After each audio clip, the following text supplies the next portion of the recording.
Hello दोस्तों, Ricky Chadha astro हीरा channel से। और जैसे कि मैंने आपसे वादा किया था कि मैं बहुत जल्दी 30 तारीख को जो ग्रहण लग रहे हैं सूर्य ग्रहण के बारे में विश्लेषण करने के लिए ज़रूर आपके सामने आऊँगा, जहाँ पर मैं अलग अलग लग्न और राशियों पे बात करूँगा। लेकिन उस पर बात करने से पहले मैं आपके सामने एक चीज़ आपको समझाना चाहता हूँ कि ये जो मैंने विश्लेषण किया है, जो मैंने कैलकुलेशन किया है, इसका एक टेक्निक जो मैंने थोड़ी सी अलग इस्तेमाल की है, उसे पहले समझ लीजिएगा। जो लोगों को थोड़ी बहुत भी एस्ट्रोलॉजी समझ में आती है, मैं उनसे बात कर रहा हूँ। देखिए, कालपुरुष की कुंडली में ये जो ग्रहण लग रहा है, ये मेष राशि में लग रहा है, यानी कि इस जगह पे लग रहा है। इसको अंग्रेजी में एरीज कहते हैं और हिंदी में मेष कहते हैं।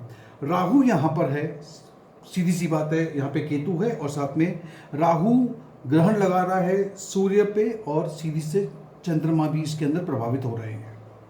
अब एक तरीका है देखने का कि मान लो कि ये वृषभ राशि है, तो वृषभ राशि से एक घर पहले यानी कि 12वें घर में ये ग्रहण लग रहा है। ये एक बहुत ही साधारण सा एक सोच है कि हमारे 12वें घर में लग रही है। लेकिन मैंने एक और टेक्निक को भी इस्तेमाल किया है, जहां पर मैंने बताया है कि ग्रहण से वृषभ राशि कहाँ है, यानी कि दूसरे घर में है।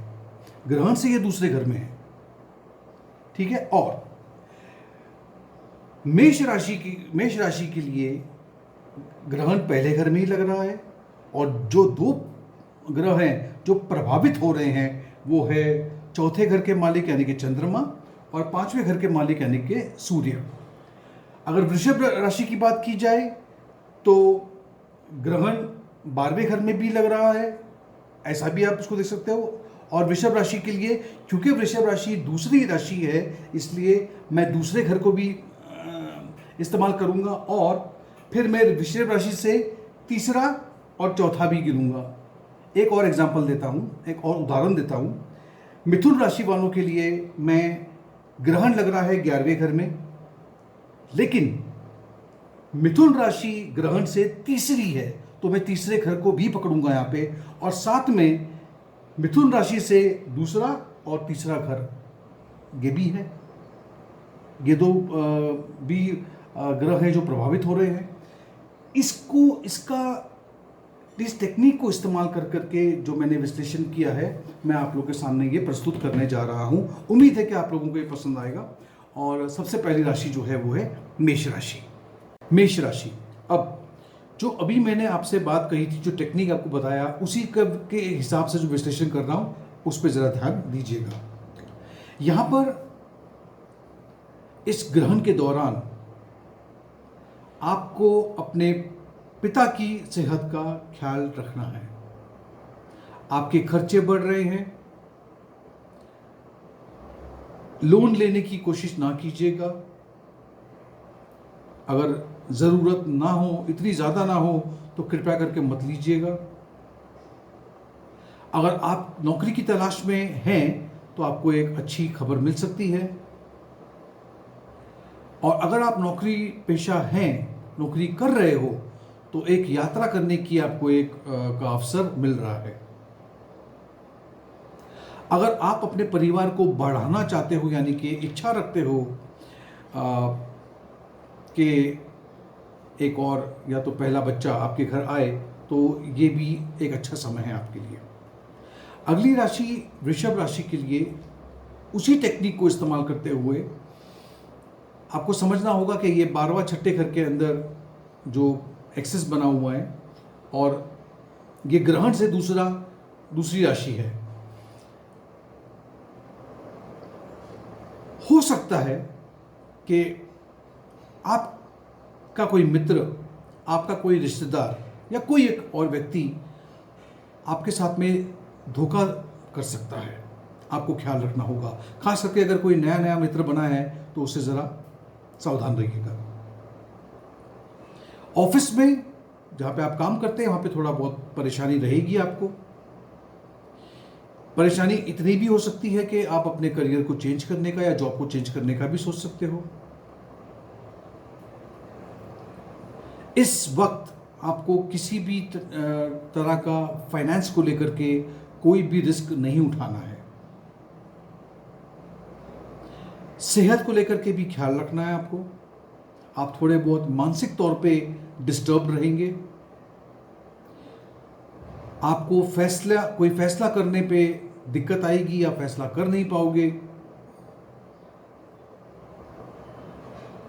हाँ, आपने जितनी मेहनत की है, जितनी मेहनत आप करते हो, उसके मुताबिक आपको उसका फ़ायदा ज़रूर मिलेगा। फाइनेंशियल कंडीशन अच्छी रहेगी, बशर्ते आप उसमें खुद कोई गलती ना कर बैठो। अगली राशि है मिथुन। अब मिथुन राशि वालों के लिए जो ग्रहण है वो 11वें 5वें घर के अंदर लग रहा है, लेकिन मिथुन राशि ग्रहण से तीसरे घर में है। मैंने वह टेक्निक आपको बताई थी। सेहत ठीक है, फिर भी ऐसा नहीं कि सेहत ठीक है तो मैं कुछ भी कर लूं, ऐसा नहीं, केयरलेसनेस मत करना। आपको एक अनचाहा एक डर सताएगा, एक इनसिक्योरिटी सताएगी आपको। छोटे भाई बहनों को लेकर या भाई बहनों को लेकर के, उनकी सेहत को लेकर के हो सकता है उन पर खर्चा काफ़ी करना पड़े। इसके लिए आप थोड़े बहुत मेंटली परेशान रह सकते हो।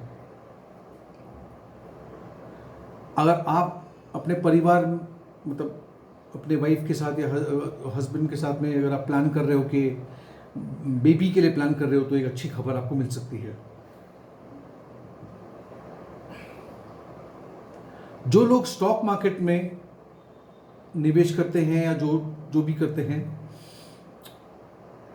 उनके लिए थोड़ा फायदा नजर आता है मुझे। लेकिन किसी को उधार देना या किसी से उधार लेना, ये वक्त बिल्कुल सही नहीं है। हो सकता है कि कोई एक धार्मिक यात्रा पे आप लोग अपनी फैमिली के साथ में निकलो। शादीशुदा लोगों के लिए ये समय काफी अच्छा है। अगली राशि है कर्क राशि। कर्क राशि वालों के लिए 10वां और चौथा घर का जो ये एक्सेस बना हुआ है, और कर्क राशि जो है वो ग्रहण से चौथी राशि है, तो इसे भी हम दिमाग में रखेंगे। माँ की सेहत का ख्याल, समय उनकी सेहत के लिए अच्छा नहीं है।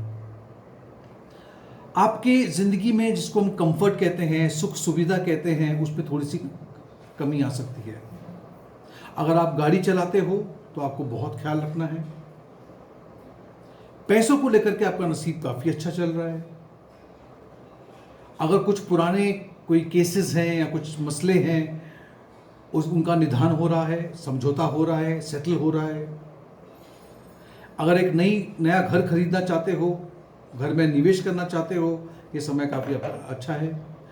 चाहे आप नौकरी पेशा हो या आप बिजनेस करते हो, दोनों ही लोगों के लिए ये समय काफी अच्छा है।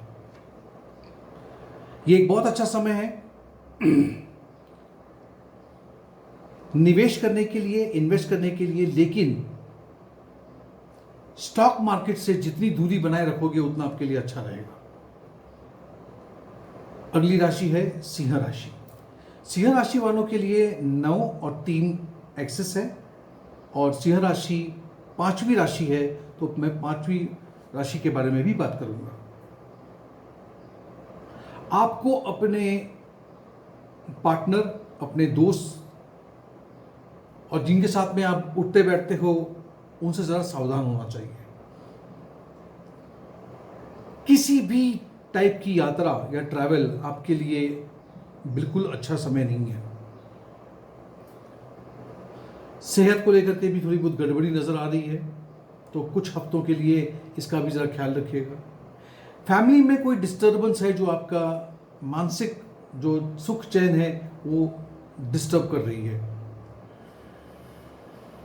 आपके माता पिता में से किसी एक की सेहत अगर थोड़ी सी खराब है, उसके वजह से भी आपको परेशानी आ सकती है, और वो परेशानी की वजह से आप अपने काम में पूरी तरह से ध्यान नहीं दे पा रहे हैं।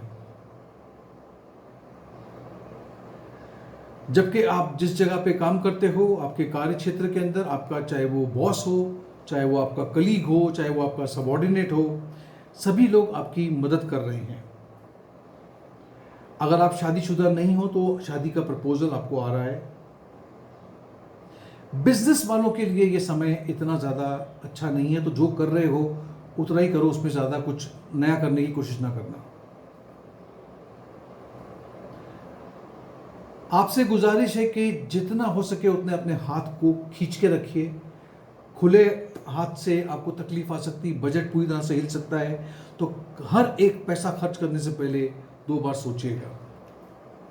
अगली राशि है कन्या राशि। कन्या राशि वालों के लिए ये 8 और 2 दूसरा घर, ये 2 घर के जो एक्सेस है, उसके अलावा कन्या राशि छठी राशि है जहाँ पे ग्रहण लग रहा है। ऐसे में क्योंकि छठा घर है, तो मैं बता दूं कि दुश्मन, एनिमीज आपको थोड़ा परेशान कर सकते हैं। पैसों को लेकर के थोड़ी सी रुकावटें या खिंचाव महसूस हो सकता है। अगर आपके फैमिली में कोई परेशानी चल रही थी, कोई झगड़े वगड़े चल रहे थे, तो वो अभी रिजॉल्व हो जाएंगे और मन की शांति वापस से आ जाएगी।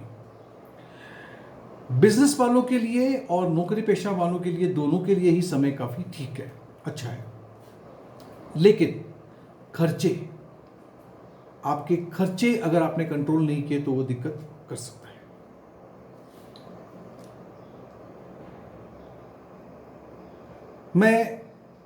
अगर आप शादीशुदा हो तो अपने जीवन साथी की सेहत का जरा ख्याल रखिएगा, वहां से परेशानी आ सकती है। अगर आप शादी करने के इच्छुक हैं तो थोड़ा समय आपको और वेट करना होगा, उसके बाद में आपकी जो इच्छा है उसकी पूर्ति हो जाएगी। और जो शादीशुदा है उन्हें अपने शादीशुदा जीवन में मधुरता है, पीस है, शांति है, उनके लिए समय अच्छा है। आपको अपने मित्रों से, अपने जीवन साथी के साथ, अपने भाई बहनों के साथ में, किसी के साथ में भी अनबन ना हो, ऐसी पूरी कोशिश कीजिए। आप आर्ग्यूमेंट से दूर रहिएगा, डिस्प्यूट से दूर रहिएगा प्लीज। अगली राशि है तुला राशि। तुला राशि वालों के लिए ये 7वां और पहला घर, यानी कि ये जो एक्सेस बना हुआ है और 7वीं, क्योंकि तुला राशि खुद भी 7वीं राशि ही है, तो 7वां घर 2 बार प्रभावित हो रहा है। ऐसे में अगर आप शादीशुदा हैं, आपके जीवन में प्रॉब्लम है, शादीशुदा जीवन में प्रॉब्लम है, और वो प्रॉब्लम सबसे ज़्यादा ईगो को लेकर के है, अहंकार को लेकर के है।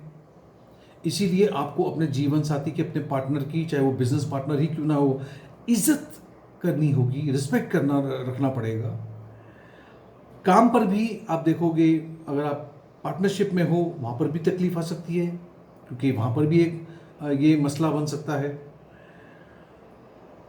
आपको बीमारी थोड़ी परेशान कर सकती है इस वक्त।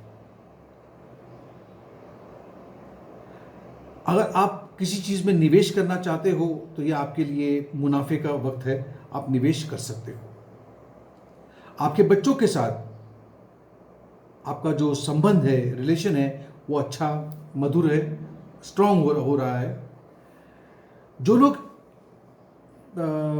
नौकरी पेशावर हैं और या तो फिर जो बिजनेस भी कर रहे हैं, इन दोनों को थोड़ा घर और नौकरी दोनों में बैलेंस बनाने में थोड़ी दिक्कत जा सकती है। या तो आप घर पर वक्त नहीं दे पा रहे हैं, या तो फिर आप नौकरी पे ध्यान नहीं दे पा रहे हैं, ऐसी समस्या आपको रहेगी। अगर किसी प्रॉपर्टी को लेकर के कोई मसला है, कोई कोर्ट कचहरी चल रही है, तो अभी फिलहाल आपको और इंतज़ार करना पड़ेगा। अब वो इतना जल्दी नहीं हो रहा, कुछ हफ्तों के बाद ही कुछ उम्मीद नज़र आती है। बहुत संभावना है कि आप अपने परिवार के साथ या खुद भी एक यात्रा पे जा सकते हैं, धार्मिक यात्रा पे जा सकते हैं, किसी तीर्थ स्थान पे जा सकते हैं आप। अब बात करते हैं अगली राशि की, जो है वृश्चिक राशि। वृश्चिक राशि वालों के लिए ये छठा और 12वें घर का जो एक्सेस बना हुआ है, और वृश्चिक राशि 8वीं राशि है, तो 8वां घर भी प्रभावित होगा। ऐसे में एक्सीडेंट, गाड़ी चलाते हैं बहुत ध्यान रखिएगा, क्योंकि यहां पे एक्सीडेंट के चांसेस अधिक है। मैं तो कहूंगा अगर यात्रा ना करो इस वक्त तो ज़्यादा अच्छा रहेगा, जबकि ग्रहण अपने आप में आपके लिए इतना तकलीफ नहीं लेके आ रहा है।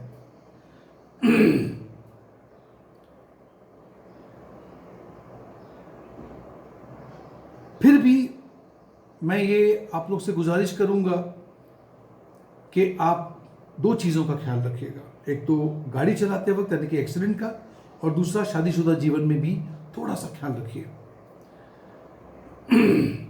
अपनी सेहत को लेकर के लापरवाही आपको बहुत भारी पड़ सकती है। किसी भी डॉक्यूमेंट को, किसी भी दस्तावेज को उस पर हस्ताक्षर करने से पहले उसको ध्यान से पढ़ लीजिएगा, और उसकी भाषा या उसमें लिखा हुआ कुछ भी अगर आपकी समझ से परे है तो आप उसे किसी से पढ़वा लीजिए, समझिए, और उसके बाद में ही साइन कीजिएगा, वरना आपको तकलीफ आ सकती है। आपने कहीं पे निवेश किया हुआ है, इन्वेस्टमेंट किया हुआ है, तो वहां से आपको प्रॉफिट हो सकता है। 8वां घर अब पता है कि अचानक से धन देता है। कोई पुरानी प्रॉपर्टी को लेकर के कोई अगर मसला चल रहा था तो वो मसला दूर होता नजर आता है, वो प्रॉब्लम सॉल्व हो जाएगा। आप अगर बिजनेस करते हैं और अगर आपके बिजनेस में कोई पार्टनर है तो उनके साथ में कॉन्फ्लिक्ट होने की संभावना है, यानी कि उनके साथ में मतभेद हो सकता है।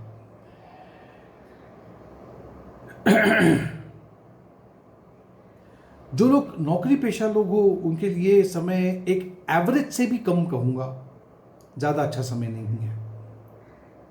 आपको आपके जीवन साथी से पूरी तरह से सपोर्ट मिल रहा है, चाहे वो कैसी भी परिस्थिति क्यों ना हो, जीवन साथी पूरा साथ दे रहा है आपका। अगली राशि है धनु राशि।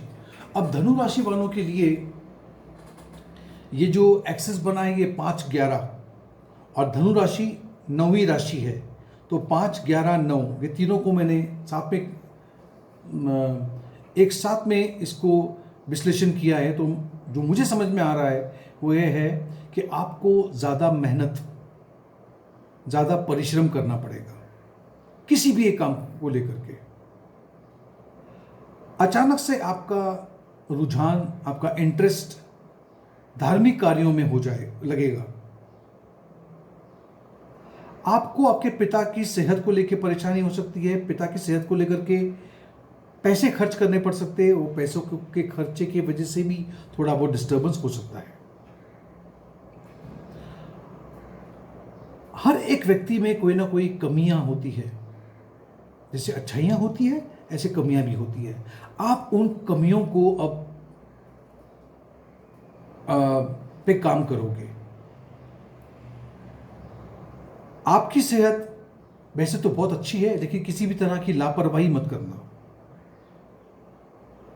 घर में कोई ना कोई शादी, रोका मतलब एंगेजमेंट वगैरह ऐसे कोई कार्यक्रम होने की संभावना दिखती है। अगर आप अकेले हैं, अब तक जीवन में कोई रोमांटिक पार्टनर नहीं है, तो कोई आ रहा है, कोई मिल रहा है, कोई टकरा रहा है। उसी वक्त अगर आप शादीशुदा हैं तो रोमांस आपके जीवन में लौट के आ रहा है। मतलब अपनी वाइफ के साथ वो जो रोमांटिक जो मूड है उस तरह से बना रहेगा। अगर आप किसी जगह पे नौकरी पेशा हो तो वहां पे थोड़ा सा चैलेंजिंग पीरियड मैं देख पा रहा हूं। जो लोग बिजनेस करते हैं उनको काफी यात्राएं करनी पड़ सकती है अपने बिजनेस से संबंधित। कोर्ट कचहरी के मामले से दूर रहिएगा, वो थोड़ा परेशानी डाल सकती है। और अगर आपको थोड़ी परेशानी लगे, डिप्रेशन लगे अकेलापन, वक्त बिताइए अपने दोस्तों के साथ, थोड़ा सा आपको अच्छा लगेगा। अगली राशि है मकर राशि। मकर राशि वालों के लिए ये चौथा और 10वें घर का जो एक्सेस बन रहा है, और मकर राशि अपने आप में 10वीं राशि है, तो 10वां घर 2 बार प्रभावित हो रहा है, 2 बार। यहां पर ये जो सीधी बात है कि ये एक बहुत ही डिफिकल्ट पीरियड है। आपके जो भी लक्ष्य हैं उसको प्राप्त करने में आपको एक तरह से ब्रेक लग रहा है। आप अपने जिस जगह पे काम करते हो वहां पे आपकी गलती की वजह से आपको कुछ सुनना पड़ सकता है, इसीलिए आपको पूरी तरह से ध्यान लगा करके इत्मीनान से आपको काम करना होगा। किसी भी कार्य क्षेत्र में किसी से भी झगड़ा, किसी से भी आर्ग्यूमेंट, किसी से कोई बहस करना आपके लिए ठीक नहीं रहेगा। अगर आपकी सेहत कुछ दिनों से गड़बड़ चल रही थी तो वहाँ पे थोड़ी सी आपको राहत मिल रही है, लेकिन आपकी माँ की सेहत को लेकर के थोड़ी परेशानी दिखाई पड़ती है। पैसों को लेकर, खर्चों को लेकर के ज़रा सावधान रहिएगा। हो सके तो अपना जितना समय हो सके दोस्तों के साथ बिताइएगा, आपको अच्छा लगेगा। किसी ना किसी कोर्ट कचहरी के मामले में आपको कोर्ट के दर्शन करने पड़ सकते हैं। छोटा मोटा निवेश या इन्वेस्टमेंट करना चाहते हो तो आप कर सकते हो। आपके काम में आपका वर्कलोड थोड़ा बढ़ सकता है। आप में से कुछ लोगों को शायद एक मौका मिले, एक अवसर मिले कि आप विदेश यात्रा करके आओ। अब बात करते हैं कुंभ राशि की। कुंभ राशि वालों के लिए तीसरा और 9वां, और कुंभ राशि अपने आप में 11वीं राशि है। अब 3, 9 और 11 में तीनों को एक साथ में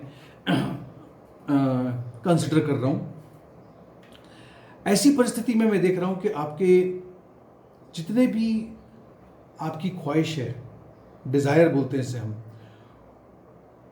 आपने सोचा होगा कि ये काम मेरा इस वक्त तक हो जाएगा, तो उसमें थोड़ी सी देरी होने की संभावना है, और वो देरी आपको थोड़ा सा मानसिक तौर पे अपसेट कर सकती है।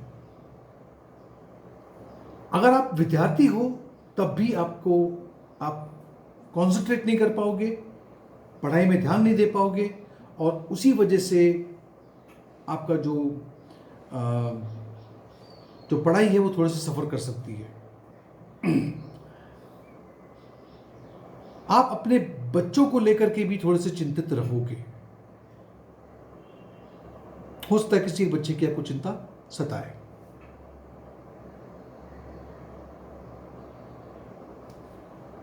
आप अपने भाई बहनों के साथ में हो सकता है किसी मसले को लेकर के आपस में बात करो। अब उसमें से क्या निकल के आता है वो तो बात करने के बाद ही पता पड़ सकता है। नेगेटिव पॉजिटिव दोनों ही हो सकता है। आपके किसी एक दोस्त या जिनको आप जानते हो उनके साथ में डिस्प्यूट होने की संभावना भी दिखती है। किसी भी डॉक्यूमेंट को साइन करने से पहले आपको ध्यान रखना होगा कि उसमें क्या लिखा है और मैं किस पे हस्ताक्षर कर रहा हूं या कर रही हूं। आप अपने फाइनेंशियल कंडीशन को सुधारने की पूरी कोशिश करोगे और कुछ हद तक आप कामयाब भी होगे। जो लोग नौकरी पेशा लोग हो उनके लिए ये समय काफी हद तक अच्छा है। आप अगर जॉब चेंज करना चाहते हो, नौकरी बदलना चाहते हो, तब भी आपके लिए ये समय काफी अच्छा है। अब बात करते हैं सबसे आखिरी राशि मीन राशि का जो एक्सेस है वो 2, 8 का है, 2 और 8 का है, और मीन राशि अपने आप में 12। तो तीन जो चीजें मैं ध्यान से देखूंगा वो है 2, 8 और 12। इसको दिमाग में रखते हुए मैं ये कह सकता हूं ये आपके इनकम को, आपके फाइनेंसेस को सबसे ज्यादा प्रभावित कर रहा है। कुछ लॉसेस होने की संभावना है और इसी वजह से थोड़ा सा फ्रस्ट्रेशन आपको फेस करना पड़ सकता है। लेकिन साथ साथ में ये भी देख पा रहा हूं कि पैसे भी आ रहे हैं, यानी कि कमाई भी है। आप जो भी चीज में हाथ डाल रहे हो उसमें पैसे आ रहे हैं, इनकम हो रहा है। पुराने कुछ अगर मैटर थे, कुछ परेशानियां थी, चाहे वो कोर्ट कचहरी से हो या किसी और चीज से हो, वो भी रिजॉल्व हो रही है, वो भी आपकी प्रॉब्लम सॉल्व हो रही है। आप एक नई प्रॉपर्टी या घर लेने का भी सोच सकते हो, या घर हो या लैंड हो, लेकिन उससे संबंधित जो डॉक्यूमेंट है उसको साइन करने से पहले ध्यान से पढ़ लीजिएगा। सेहत को लेके थोड़े उतार चढ़ाव में देख पा रहा हूं। आपने मम्मी पापा की सेहत का भी जरा ध्यान रखिएगा, क्योंकि वहां पे थोड़ी परेशानी दिखती है। और साथ साथ में मैं देख पा रहा हूं कि आप अपनी फैमिली के साथ एक धार्मिक रिलीजियस यात्रा पे निकल सकते हैं। तो ये था मेरा विश्लेषण नए टेक्निक के हिसाब से। उम्मीद है आप लोग को पसंद आया होगा। अब सबसे पहले कि इससे पहले मैं इस वीडियो को समाप्त करूं, मैं आपको कुछ बताना चाहता हूं, बोलना चाहता हूं। देखिए, 15 तारीख यानी कि 15 अप्रैल को ही सूर्य राशि परिवर्तन कर चुके थे, मतलब वो राहु के साथ तो आ चुके थे, और वो 15 मई तक अब राहु के साथ ही रहेंगे। तो ये 30 दिन तो कम से कम है जिसमें हम उसको ग्रहण योग बोल सकते हैं। ग्रहण नहीं बोल रहा हूं, ग्रहण योग है। लेकिन इसके अलावा भी मैंने आपसे कहा था कि चंद्र ग्रहण की का जो असर होता है, प्रभाव होता है, वो 40 दिन तक दिखाई पड़ता है। वहीं पर सूर्य ग्रहण का जो प्रभाव है वो 120 दिन यानी कि 4 माह तक नजर आता है। मैं ये नहीं कह रहा आपसे कि ये आपको 120 दिन तक तकलीफ में डाल रहा है, लेकिन जो मैंने इससे पहले जो वीडियो बनाया था जिसमें मैंने कहा था कि पूरी दुनिया पे जो असर पड़ेगा, हाँ, उसमें आने वाले 4 महीने थोड़े तकलीफदायक हो सकते हैं। और वहाँ पे एक बात और भी है, जब मैं आपकी किसी राशि के बारे में बात करूँ तो ये बहुत ही, मैंने एक बहुत जेनरिक बात की है। इसमें आप अपनी राशि में, अपने चार्ट में, अपने कुंडली में आपकी महादशा है, अंतरदशा है, ग्रह अलग अलग ग्रह कहाँ बैठे हुए हैं ये तो मुझे नहीं पता। मैं तो सिर्फ ग्रहण को लेकर के ही आप पे ये बता रहा हूँ। तो इसको इतना ज़्यादा सीरियसली मत लीजिएगा, क्योंकि बहुत लोग उसको इतना सीरियस ले लेते हैं कि फिर बोलते हैं कि अरे आपने तो हमको डरा दिया। अरे, डराने की कोशिश नहीं कर रहा हूँ। जो घर प्रभावित हो रहे हैं उसको लेकर के मैं इतना बोल सकता हूँ कि हाँ, उस घर में आपको कुछ ना कुछ नज़र ज़रूर आएगा। अगर आपको ये वीडियो पसंद आया है तो इसे एक लाइक ज़रूर दीजिएगा, नोटिफिकेशन बेल आइकन पे क्लिक कीजिए, और अभी तक अगर मेरे चैनल को सब्सक्राइब नहीं किया तो कर लीजिए। धन्यवाद।